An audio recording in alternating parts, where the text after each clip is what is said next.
আসন্ন জাতীয় নির্বাচনকে সামনে রেখে ময়মনসিংহের ভালুকা উপজেলায় দলীয় ও স্বতন্ত্র মিলিয়ে মোট ৬ জন প্রার্থী তাদের মনোনয়নপত্র জমা দিয়েছেন।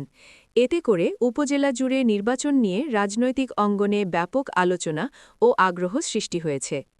মনোনয়ন দাখিলকারীদের মধ্যে রয়েছেন বাংলাদেশ জাতীয়তাবাদী দল বিএনপি মনোনীত প্রার্থী ফখরুদ্দিন আহমেদ বাচ্চু, যিনি ধানের শীষ প্রতীক নিয়ে প্রতিদ্বন্দ্বিতা করবেন।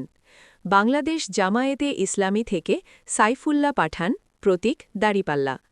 ন্যাশনাল সিটিজেন পার্টি থেকে ড জাহিদ ইসলাম, যিনি যুবশক্তি কেন্দ্রীয় কমিটির সাধারণ সম্পাদক এবং প্রতীক শাপলাকলি। গণ অধিকার পরিষদের প্রার্থী আনোয়ারুল ইসলাম বিদ্যুৎ, প্রতীক ট্রাক। ইসলামী আন্দোলন বাংলাদেশ থেকে মোস্তফা কামাল কাসেমি, প্রতীক হাতপাখা। এছাড়া স্বতন্ত্র প্রার্থী হিসাবে মনোনয়ন জমা দিয়েছেন উপজেলা বিএনপির ভারপ্রাপ্ত আহ্বায়ক মোর্শেদ আলম।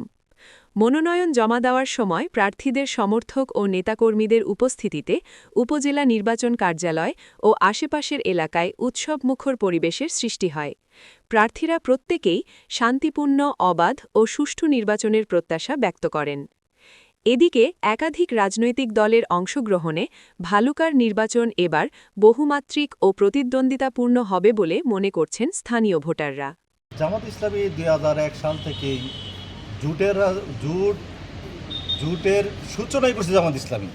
সুতরাং জোটের বাইরে জামাত ইসলামীর নেতৃবৃন্দ যাওয়ার কোনো সুযোগ নেই।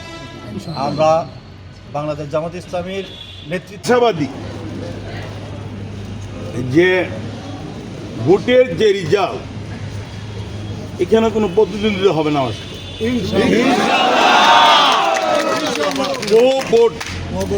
ব্যবধানে ইনশাল্লাহ পাস করবে। Thank you. আপনাদের মাধ্যমে সারা বালুকায় অধিকার প্রতিষ্ঠার একটি নীতিতে আমরা বিশ্বাস করে আমাদের কার্যক্রম পরিচালিত করছি। বিগত ১৭ বৎসরে আমাদের উপর যে জুলুম নির্যাতন হয়েছিল, সেইগুলি আমরা বিগত ৫ই আগস্ট ২০২৪-এ ক্ষমতা হস্তান্তরের দিন থেকে আমরা সেইগুলি আমাদের এটা কম বেশি সব প্রার্থী হচ্ছে ভঙ্গ করছে। এটা আপনাদের কাছে অস্বীকার করার কোনো উপায় নেই। আপনারা ছিলেন এখানে, সাংবাদিকবৃন্দ আপনারা ছিলেন।